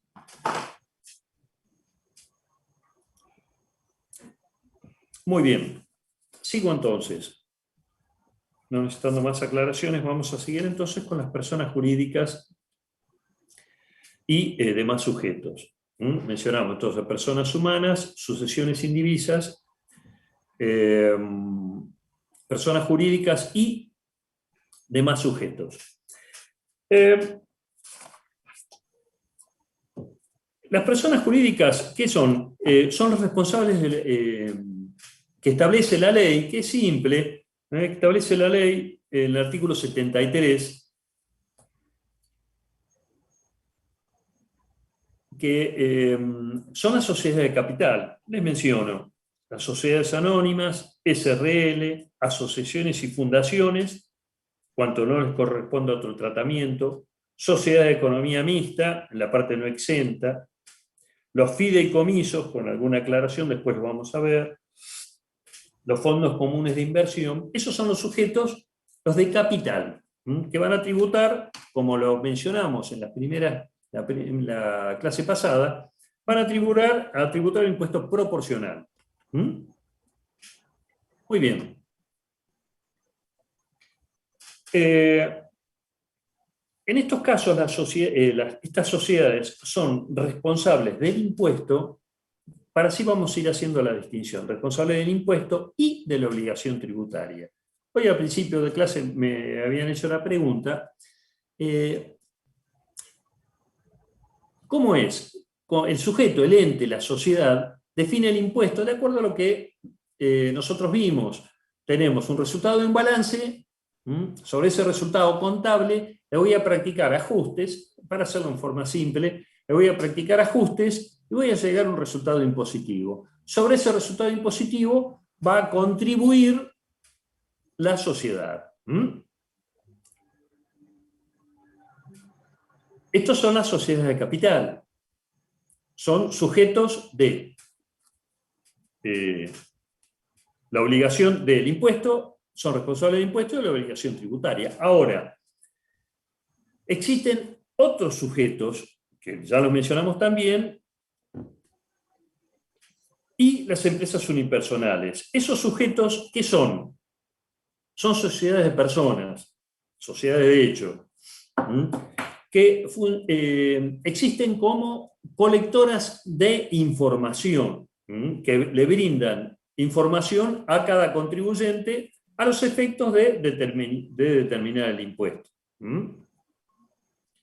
Estos sujetos, que están mencionados en el artículo 53, el artículo 53 es amplio, habla de las rentas de tercera categoría, y menciona los del 73, que es el 53A, y demás sujetos, y los contribuyentes individuales. ¿Qué es lo que pasa con estos sujetos? Estos sujetos obtienen el resultado, como ya lo vimos en la clase pasada, determinan precio de venta menos costo menos gasto, llegan a un resultado. Practican ajustes y llegan al resultado impositivo. Primero llegan al resultado contable, ajustes, resultado impositivo. Ese resultado impositivo, ¿qué van a hacer? Ya no van a tributar el impuesto. Ese resultado impositivo van a atribuir a cada socio, en el caso que sea una sociedad de hecho. O, si es una persona individual, va directamente a sumar como renta de tercera categoría. ¿Les queda claro? Esto tienen que distinguirlo siempre. Cuando es sujeto en sí mismo del impuesto y de la obligación tributaria. Determinan la base imponible y son responsables del impuesto. Y en este caso, el caso de sociedades de personas, que son los del 53, B, C, 53, se les menciona el artículo, son todas las que deriven de cualquier otra clase de sociedades constituidas en el país, y el D son las derivadas de otras empresas unipersonales ubicadas en el país. Las del 53A mencionan las obtenidas por los responsables incluidos en el artículo 73, que son las sociedades de capital que recién les mencionaba. ¿Está bien? Tampoco plantea mayores inconvenientes estas sociedades. Tienen, sí, algunos inconvenientes, algún tipo societario, por ejemplo, los fideicomisos, cuando son puros o no son puros, después lo vamos a analizar, y nosotros profesionalmente a veces nos complicamos para distinguir, por eso me interesaba que ya desde la primera clase ustedes vayan distinguiendo el carácter del sujeto. El contribuyente individual, cuando nosotros hablamos de sujeto de empresa, es distinto, porque ese sujeto va a obtener rentas de tercera categoría y rentas de primera. Tiene que definir su resultado por la renta de tercera. Precio de venta menos costo menos gastos, resultado contable, practico ajustes tributarios, de acuerdo a lo que establece la ley de impuesto a la ganancia, y llega un resultado impositivo. Ese resultado impositivo va a ser una renta de tercera categoría. Ese contribuyente va a sumar las rentas que obtenga de primera, rentas de cuartas, y así va a tener un cuadro general, que lo que analizamos en la clase pasada. Es aquel sujeto que no es del 53A, o sea, del 73, que no define su impuesto. Define la materia imponible, pero no el impuesto. La materia imponible lo carga a cada socio o contribuyente individual. Pregúntenme. Perdón, profe. Entonces, el sujeto empresa sería los del artículo 73 y aparte están los del artículo 53. ¿O me mezclé? Bien, por eso yo les mencioné artículos y los compliqué. El artículo 53 son las ganancias de tercera categoría, y el 53 menciona a todas las empresas. Define a los sujetos. habla del 73, que son las de capital. En el B, el inciso B menciona otra clase de sociedades. En el D habla de empresas unipersonales. Entonces 53 engloba todas las empresas, sean, ¿está bien? Sean contribuyentes en sí mismas o colectoras de información. El 73 es el que da solamente las de capital. Bien, gracias. Muy bien. ¿Otra consulta? Bien. Les recuerdo lo siguiente, que nosotros en el artículo 2, inciso 2, habíamos mencionado la sociedad de profesionales. Cuando la sociedad de profesionales es solo de profesionales y no complementa con actividad comercial, son rentas de cuarta categoría.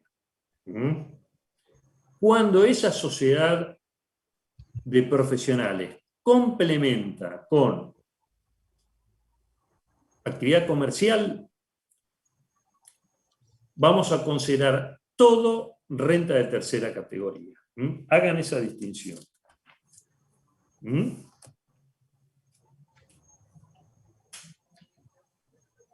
Sigo. Dentro de los sujetos, entonces. El último sujeto que mencionamos... Hay una pregunta en el chat. Una pregunta. En el chat escribieron una pregunta. Si profe. repetir la ¿Puede determinación repetir de la obligación tributaria y el pago? la determinación de la obligación tributaria y el pago? Claro.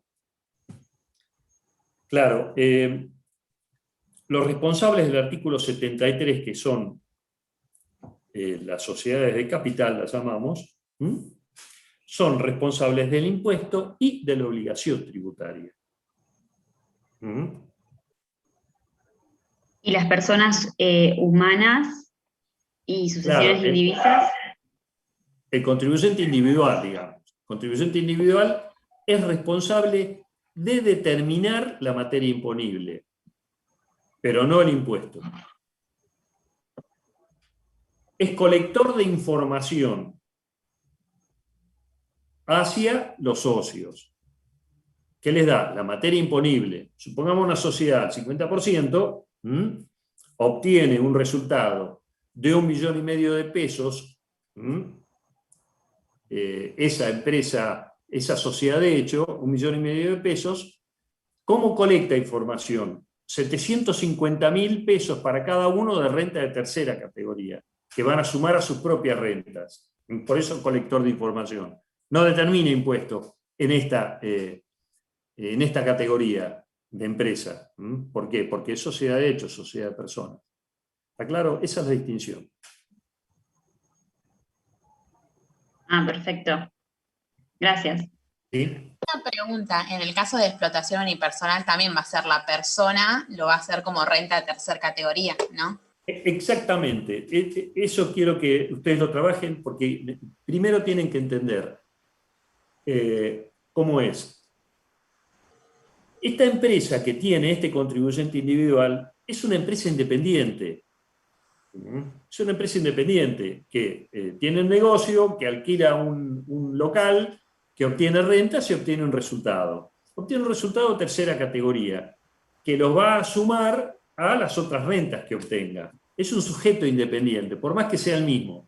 Nosotros lo tenemos que tomar como individualidad en su actividad económica. Es una actividad económica independiente, por más que sea el mismo.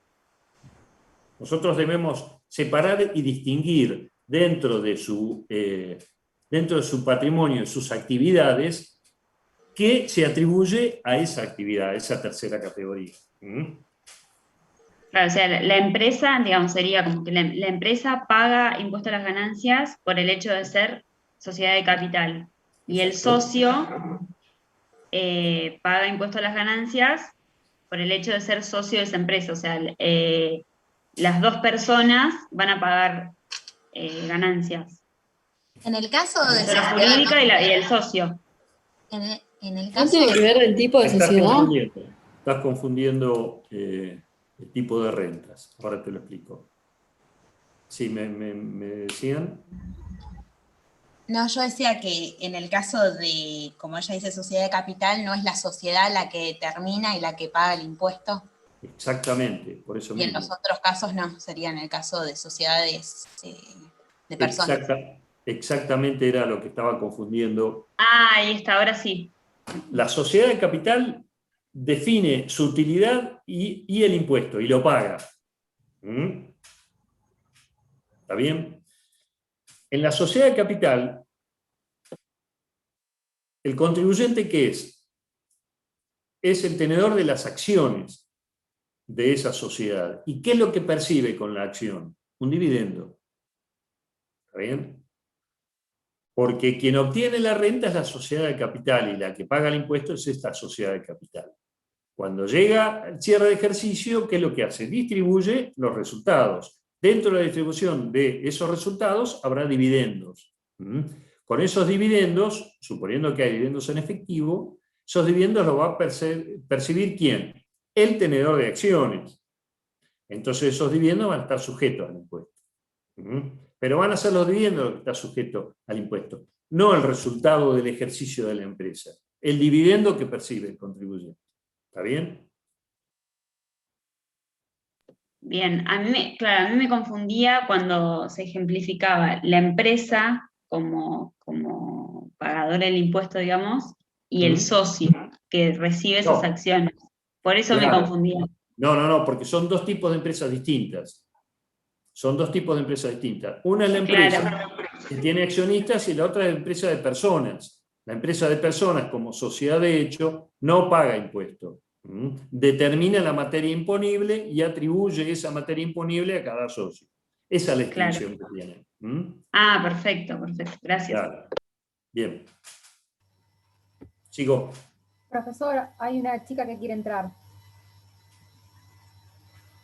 Pero un poco tarde ya para entrar. No, se le tildó la computadora, me dijo. Sí, me imagino que sí. Ahí está. Listo.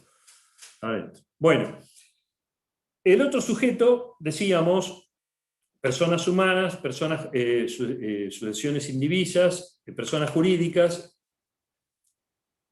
beneficiarios del exterior. Los beneficiarios del exterior, ¿quiénes son? Son aquellos sujetos no residentes estables en la Argentina que perciban rentas ¿de qué? Rentas de fuente argentina. Ese es el beneficiario del exterior. Son sujetos no residentes. ¿Nosotros qué sabemos? Ahora igual lo vamos a ver en el aspecto espacial, ¿cierto? Lo vamos a ver, sí. El beneficiario del exterior, entonces, va a ser contribuyente, aquel que reside en el exterior va a ser contribuyente exclusivamente por las rentas de fuente argentina, que se produzcan de fuente argentina. Entonces, ¿cuáles son las características? Que la ley no va a distinguir entre si es sociedad de capital, sociedad de personas, empresa, persona física o cualquier otro sujeto. La ley no lo distingue directamente como sujeto del exterior. Y como tal, va a estar sujeto, de acuerdo a lo que establece el artículo 102 de la ley, a retención del impuesto en la fuente, cuando percibe esa renta. Entonces no lo distingue la ley, les decía, por el tipo de sujeto. Directamente lo considera beneficiario del exterior por no residir en el país. Así que y establece entonces el artículo 102, como les decía, la característica que el no residente, les leo algo del artículo 102, que son los beneficiarios del exterior, que indica que cuando se paguen beneficios netos de cualquier categoría a sociedades, empresas o cualquier otro beneficiario del exterior, por eso le decía, no los distingue, con excepción de dividendos, etc., corresponde que quien los pague retenga e ingrese a la Administración Federal de Ingresos Públicos con carácter de pago único y definitivo el 35% de tales beneficios. entonces directamente le retienen en la fuente. Ese es el otro sujeto que distingue la ley, con no más que esa característica.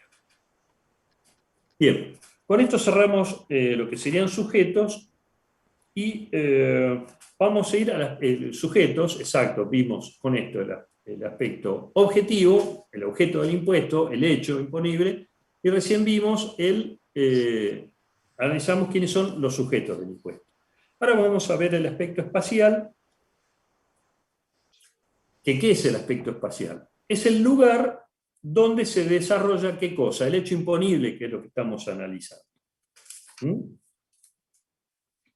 El hecho imponible.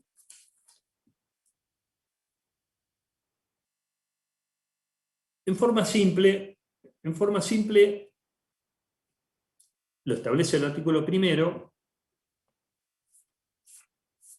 Artículo primero, ¿qué es lo que dice?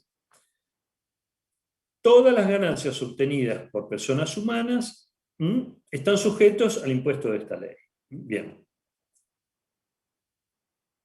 Los sujetos a que se refieren los párrafos anteriores, residentes en el país, recuerdan, menciona el concepto de residencia, es muy importante, que es lo que quiero que veamos ahora. Los residentes en el país van a ser contribuyentes por los bienes, por las rentas que obtengan en el país y en el exterior. El residente del país. Ahora, el párrafo siguiente indica que los no residentes tributan exclusivamente por las ganancias que obtengan por las ganancias que se obtengan en el país, que sean de fuente argentina. Entonces, de forma clara, el aspecto espacial se define en forma simple. Un contribuyente que reside en el país es contribuyente por todas sus rentas, en el país y en el exterior. Recuerden que tenemos régimen,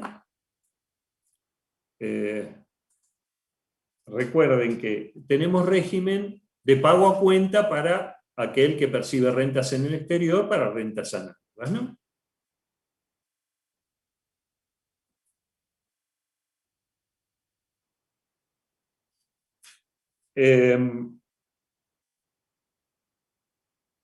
Me puse a leer una pregunta y me pierdo.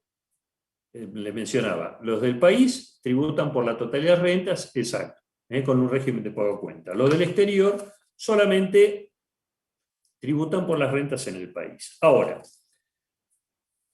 ¿cómo se define el concepto de residencia? No vamos a leer todos los artículos de residencia, pero sí vamos a mencionar los aspectos más importantes para que ustedes sepan cómo analizarlo. Tengan en cuenta que esto es muy importante. Últimamente mucha gente sacó radicación en Uruguay o en el extranjero, especialmente para no ser contribuyentes de algunos impuestos, como impuesto a las ganancias o impuesto a los bienes personales, en fin. Todas estas cosas por eso son interesantes. Son interesantes, además, que es lo que establece la legislación de cada país en el momento que ustedes quieran obtener alguna residencia, sacar alguna residencia. Hay anécdotas interesantes de algunas, aplicando el concepto de residencia. Bueno,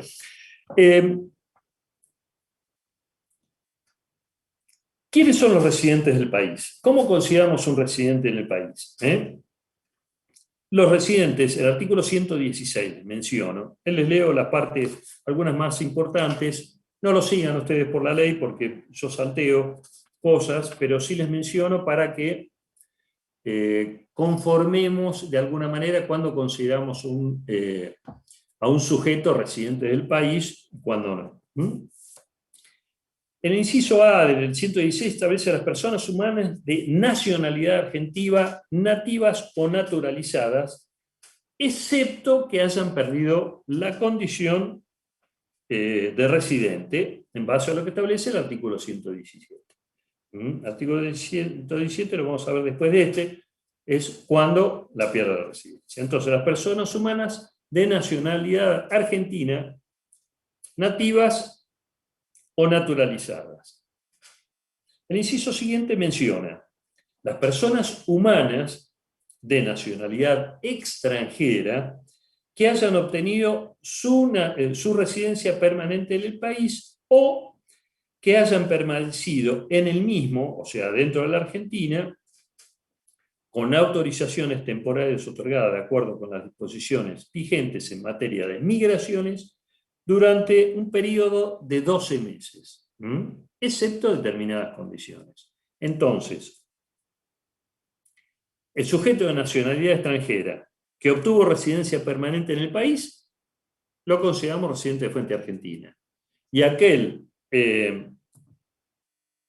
persona humana de nacionalidad extranjera que estuvo residiendo en el país durante 12 meses, también es considerado residente del país.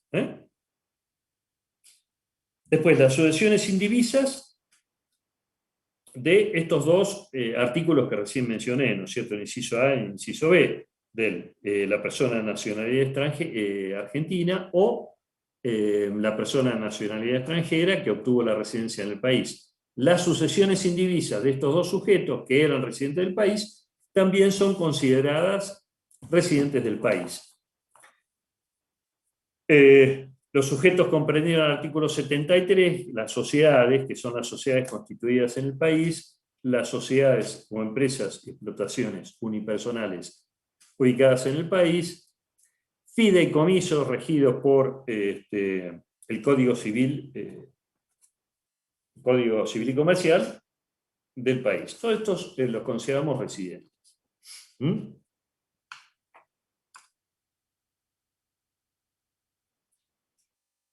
¿Cuándo se pierde la residencia? Entonces, todos estos son residentes del país. ¿Cuándo se pierde la residencia? Se perderá cuando adquieran la condición de residente permanente en el Estado extranjero. O cuando no habiéndose producido esa residencia, cuando no obtienen residencia, permanezcan por más de 12 meses en el exterior.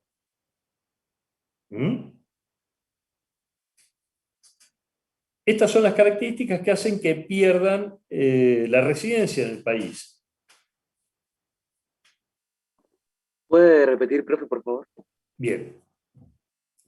Primero tenemos el artículo 116 que menciona cuándo somos residentes, cuándo la ley considera residentes del país. Muy bien.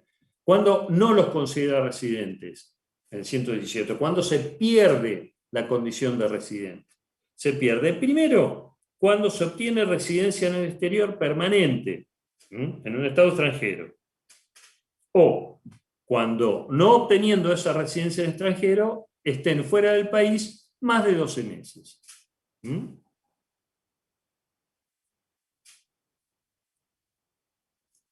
Así los considero residentes en el exterior. Ahora.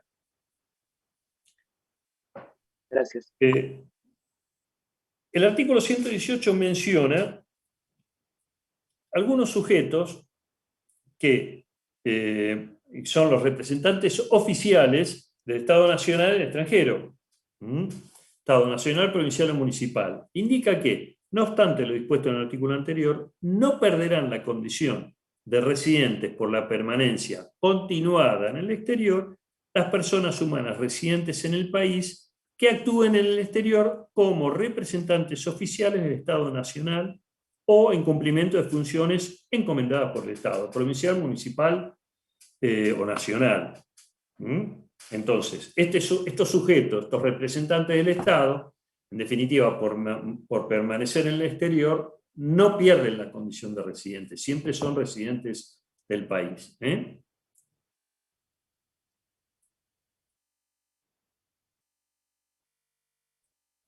¿Está bien? Bueno, acá me hacen una pregunta con respecto al tema del pago a cuenta. Cuando terminemos el concepto de residencia les voy a indicar bien cómo es el tratamiento del pago a cuenta.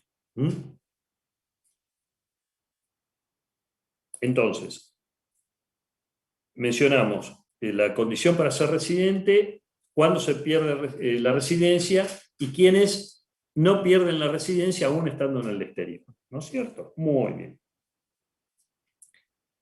Ahora, ¿a quienes la ley no considera residentes, aunque estén en el país? El artículo 123 menciona a los miembros de misiones diplomáticas y consulares de países extranjeros en la República Argentina y su personal técnico y administrativo, así como los familiares que no posean esa condición que los acompañe. Entonces, los diplomáticos del extranjero, por más que estén en el país más de 12 meses, los consideramos residentes del exterior. Mejor dicho, no los consideramos residentes de la Argentina. Ese inciso A establece. Después, el B menciona a los representantes o agentes que actúen en organismos internacionales de los que la nación sea parte y desarrollen sus actividades en el país. Cualquier organismo internacional que tenga sede o actúe en el país y aquel personal que pertenezca a estas entidades internacionales que estén en el país por más de 12 meses, también lo consideramos residente del exterior, no lo consideramos residente del país. Bien. El inciso tercero, el C, menciona a las personas humanas de nacionalidad extranjera que requieran una permanencia en el país que estén por índole laboral y que no estén por más de 5 años. Aquel que esté por índole laboral dentro del país, por cuestiones entonces laborales, tampoco lo vamos a considerar residente del país.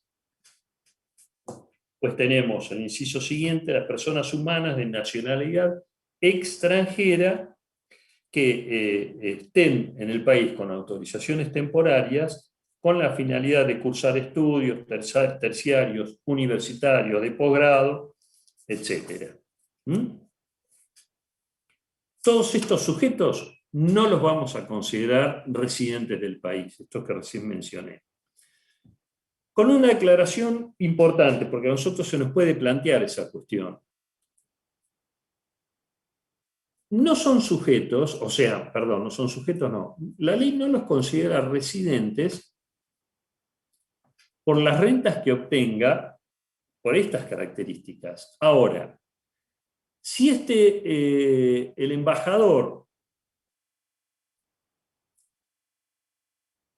uruguayo que esté en la Argentina, que esté radicado en la Argentina,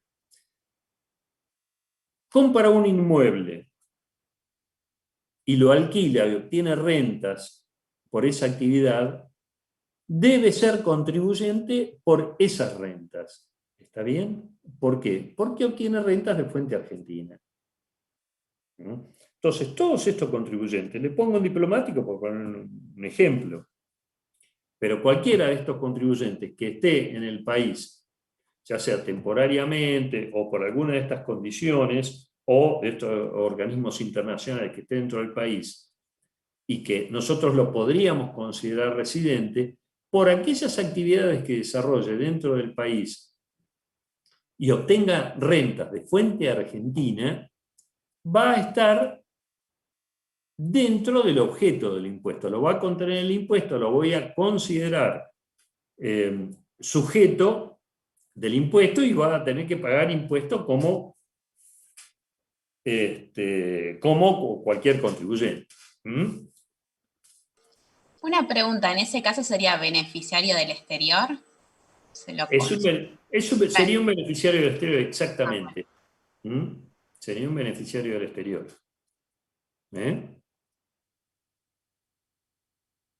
Que obtiene rentas de fuente argentina. Claro, gracias. Muy bien. De todas maneras, todo esto que recién mencionamos y que vimos, ¿se cae con qué?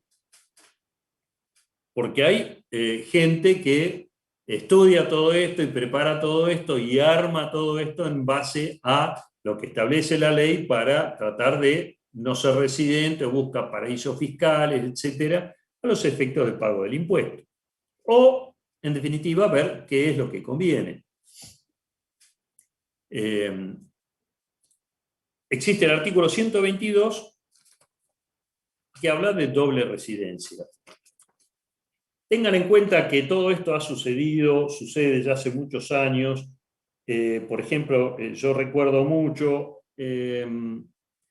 y que no entendía por qué era hasta que, bueno, empecé a analizar lo que era la ley, etc. Hay muchos, había allá por los años 70, 80, 90, que obtenían domicilio en el exterior muchos cantantes de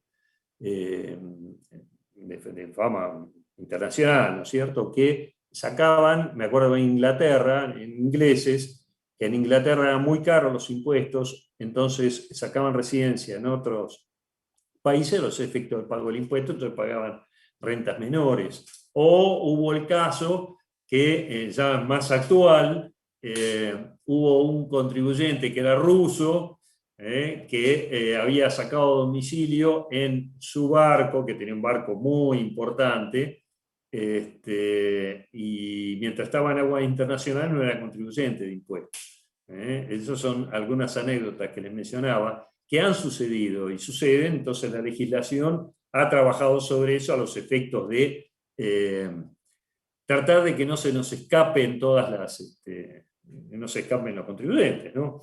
Entonces, por eso acá el dictado del artículo 122 de doble residencia. No es el caso nuestro, ¿no? Pero ha sucedido y sucede, digamos, en países que tienen impuestos muy elevados, entonces, siempre, y en la mayoría de los casos, los impuestos elevados van progresivamente a mayor renta, mayor contribución, ¿no?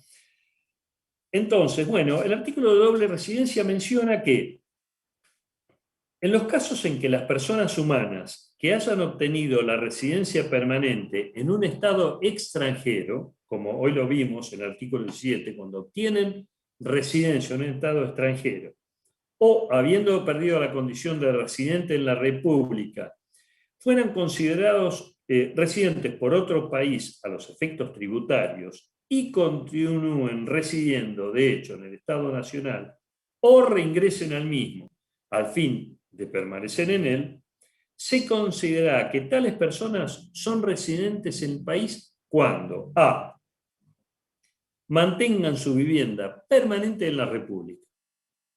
Primer caso. Entonces, en el caso aquel que tienen doble residencia, o van y vienen, etcétera, y le hacen la cuenta, a ver, entonces me conviene estar allá. No, bueno, cuando tenga vivienda permanente en la República, es considerado residente del país. B. Cuando su centro de intereses vitales se ubica en el territorio nacional, acá en la Argentina. C. De no poder determinarse la ubicación de su centro de intereses vitales, digamos que tiene intereses por distintos lugares del mundo, si habitan en forma habitual en la República Argentina. Condición que se considerará cumplida si permaneciera en ella, acá en la República, durante más tiempo que en el Estado extranjero.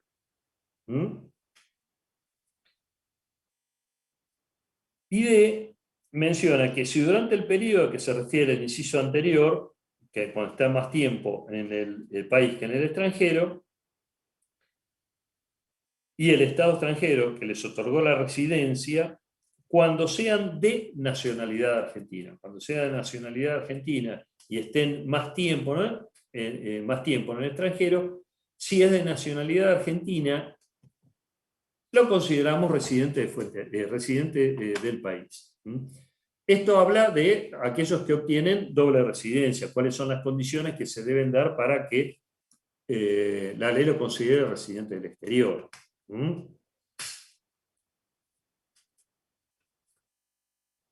¿Entienden? Bueno, todos estos problemas, fíjense que nosotros decíamos, bueno, era simple entonces. Cuando es residente del país, tributa por todas sus rentas. Cuando es residente del exterior, tributa solo por las rentas que obtenga del país. Bueno, fíjense todo el articulado que hay para considerarlo del país o del exterior. Pero bueno, todo esto nosotros lo tenemos que analizar y estudiar para ver qué es lo que conviene o le corresponde al contribuyente. Bueno, ¿alguna pregunta sobre esto? Así hago la aclaración de... Dentro de intereses vitales sería como la actividad laboral, por ejemplo. Claro, exactamente. Intereses vitales, que tengan una empresa acá, tengan la empresa acá, la actividad principal acá. Ok, gracias. Profe, disculpe, Ahí ¿puede acepté a la aceptar? chica. Ah, perfecto, gracias. Sí.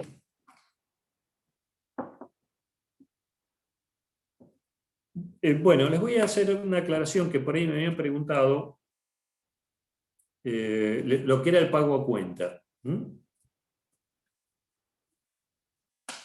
La verdad es que necesito un pizarrón por ahí para que lo vean claro, pero ustedes lo van a entender razonándolo con un poquito de tiempo.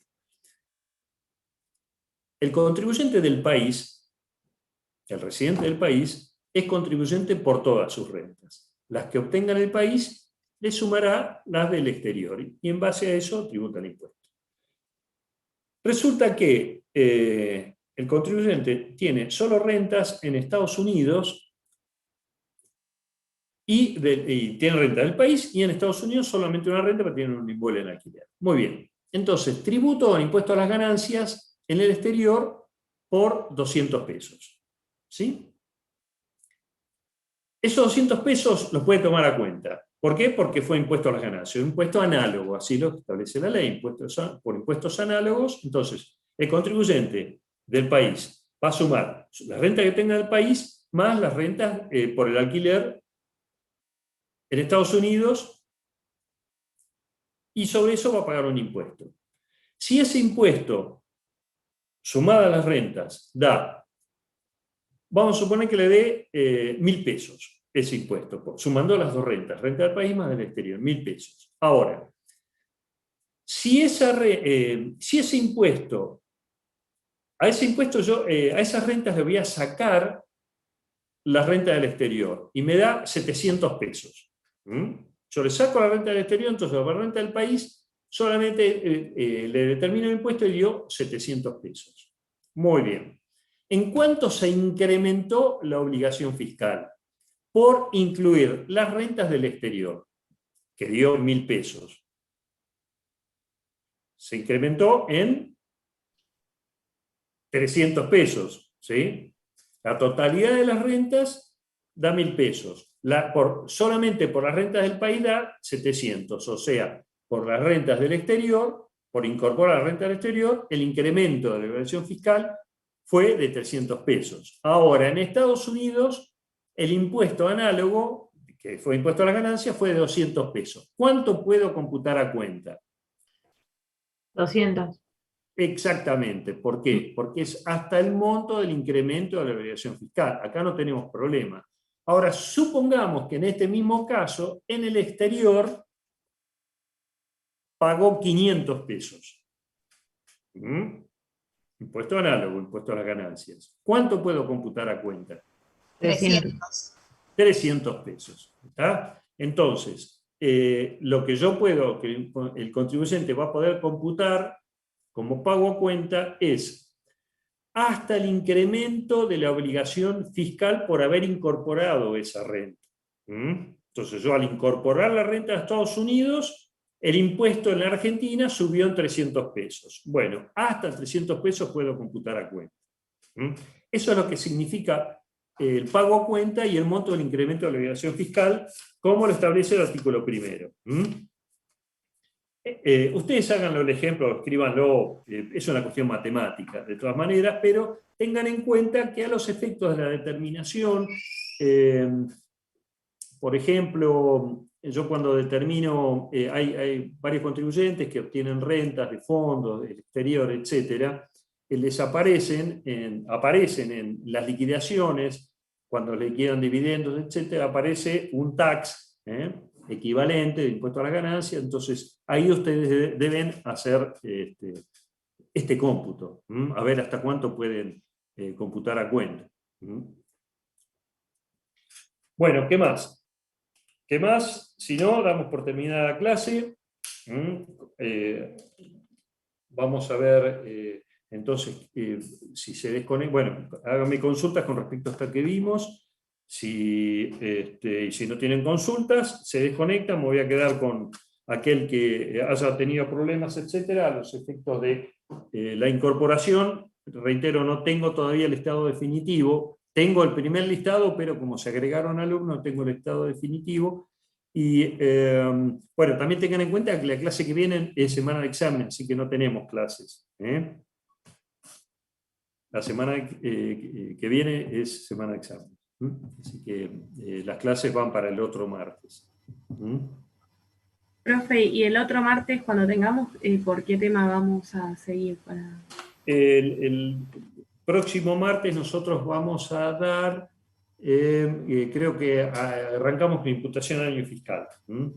Bueno, algo de fuente tendríamos que haber hablado, no hablamos nada de fuente, pero eso lo van a ver en un práctico, y eventualmente lo conversamos, hacemos algún repasito de lo que puede ser fuente. ¿Qué consulta tienen? ¿Les quedó claro? Sí.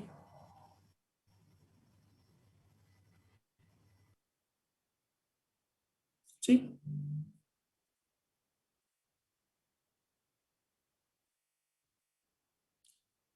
No, son rentas de cuarta categoría, porque es ejercicio profesional. Son rentas te dije de cuarta, ¿no es cierto? Sí, sí, sí. Todo lo que hace el ejercicio profesional, al asesoramiento brindado, etcétera, es actividad profesional y como tal se considera cuarta categoría. Ahora, si este veterinario complementa con actividad comercial, ya va a ser todo renta de tercera categoría.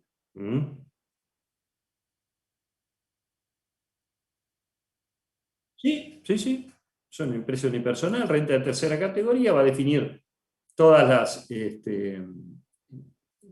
todas sus rentas en base a lo que establece, bueno, lo que nosotros conocemos. Ventas, ingresos, costos, gastos, y determina el resultado. Esa es la forma de atribución, sí. ¿Qué más? ¿Qué otra preguntita?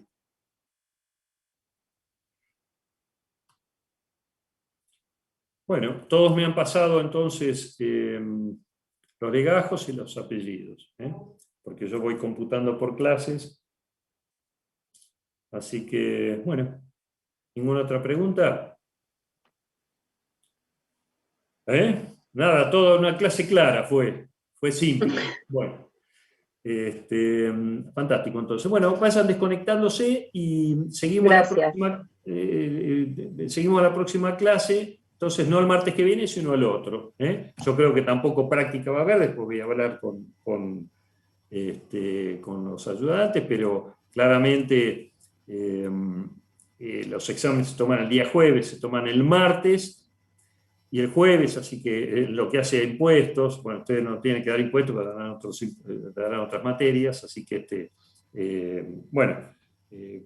no va a haber clases. Yo después voy a hablar con los ayudantes a ver qué es lo que tienen impuestos. Bueno, chicos, nada más, buenas noches.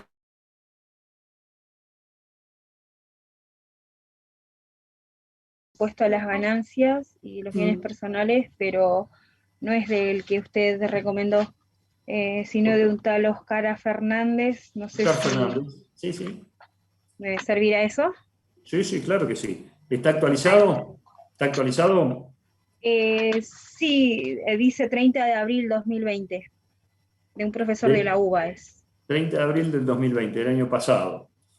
Sí, es lo único que pude conseguir por ahora, que me lo han pasado de interés. No, pero es muy útil porque ya en abril del año pasado ya estaban las reformas aprobadas, dictadas que salieron en el 2019, en diciembre del 2019, así que sí. No, te preguntaba porque Oscar Fernández, precisamente del Consejo Profesional de Ciencia Económica de La Plata, sacó un manual ahora, que es largo, ¿no? Un manual, pero lo publicaron no hace mucho, lo publicaron hace poquito. Por eso te preguntaba, pero sí, Oscar Fernández, él dicta además lo que son los cursos de actualización de impuestos.